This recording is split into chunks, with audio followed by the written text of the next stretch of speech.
Aujourd'hui, on se trouve sur un chantier RBRT de renouvellement de voies ballast et traverses sur de la ligne LGV, sur la commune de Saint-Florentin, entre Sens et Auxerre. L'objectif pour notre client SNCF Réseau est de changer les traverses qui ont été posées dans les années 75. En général, on a 3 chantiers par an qui sont en fonction des impératifs de la SNCF et qui sont calculés côté SNCF pour faire perdre le moins de temps aux TGV voyageurs. TSO et Colas, quand ils se sont groupés, ils ont fait le point des machines nécessaires pour faire le chantier. Donc il a été décidé que Colas Rail investisse seul le nouveau train de substitution et TSO a investi sur le wagon Sauterelle qui permet de basculer le flux de ballast sur le train de terre et sur les métiers de sécurité, donc tout ce qui est externalisation, sécurité ferroviaire, caténaire, signalisation.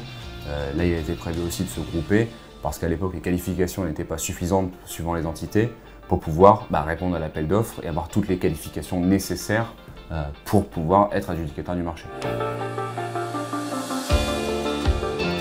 Ici pour moi c'est une base travaux et c'est également une base logistique parce qu'on a les différents trains-usines qui rentrent du chantier. Donc il y a une grosse partie maintenance sur les trains-usines et après derrière on a une partie travaux où on réceptionne les wagons avec les anciens matériaux. On les décharge dans la matinée et l'après-midi on recharge en matériaux neufs pour derrière donner à manger on va dire au chantier.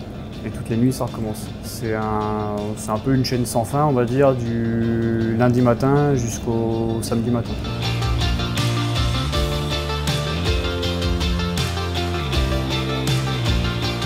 En début de nuit, dès qu'on arrive, il y a une partie qui part faire une préparation pour le train. Donc on prépare aussi un trou pour pouvoir mettre le train en place. Et aussi on tronçonne le rail sur les 2 fils.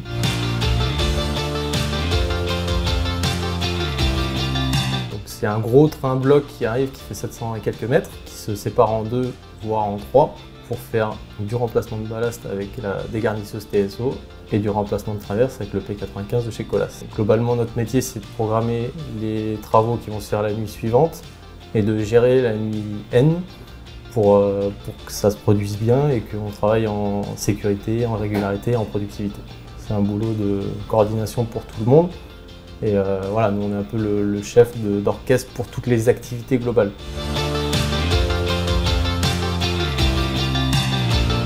Alors sur le chantier LGV, donc on traite en moyenne 500 mètres par nuit. On peut traiter jusqu'à 700 mètres, voire un petit peu plus. Et le chantier s'étale sur 7-8 km. La chose qui peut être le plus impressionnant, c'est au début de nuit et en fin de nuit, quand les collaborateurs travaillent sous annonce, donc c'est-à-dire la voie contiguë circulée, où là il faut une vigilance extrême. Et c'est là où, pour moi, je les admire.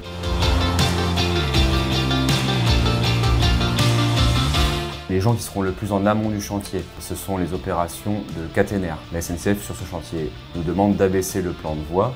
Donc comme on abaisse le plan de voie, il faut aussi abaisser le plan caténaire. Ensuite, on va avoir le chantier de dégarnissage. Ça consiste à renouveler le ballast via la chaîne de dégarnissage, qui, elle, excave entre 700 et 900 mètres cubes par heure. Donc ce qui équivaut à un 300 mètres par heure d'avancement. Derrière la phase de dégarnissage, on a une stabilisation faite par la dégarnisseuse, puis 2 passes de bourrage, 1,2 km derrière environ. On a le chantier élémentaire de substitution, donc qui permet de renouveler les traverses pour mettre des traverses neuves qui sont de type monobloc, qui sont plus pérennes dans le temps pour la SNCF et pour diminuer les coûts de maintenance de la SNCF Réseau. Dans la même séance de travail, la SNCF pourrait nous demander de changer le rail. C'est pas le cas ici parce qu'il a déjà été renouvelé auparavant.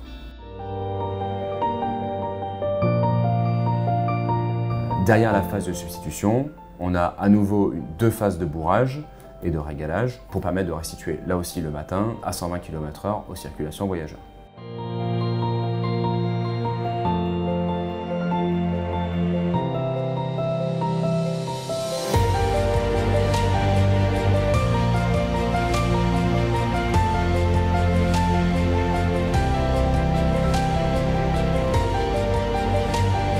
Il nous reste une étape qui consiste à libérer le rail, donc le LRS dans le jargon, le long rail soudé.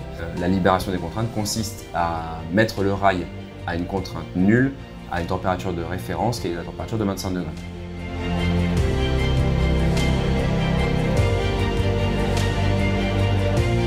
Il nous reste une dernière étape, c'est le réglage caténaire. Parce que maintenant que la voie est renouvelée, qu'on sait où elle est, il suffit de mettre la caténaire au bon endroit. C'est stressant, on va dire, dans les premiers temps quand on découvre le travail. Mais après, c'est vrai que le stress avec les années, il s'atténue. Mais bon, il ne faut pas l'oublier parce que ça permet d'éviter de faire des erreurs, d'être sérieux dans son travail. Alors c'est beaucoup de pression, beaucoup d'adrénaline, mais par contre c'est ce qui nous fait aimer notre métier et c'est ce qui est le plus vivant chez nous.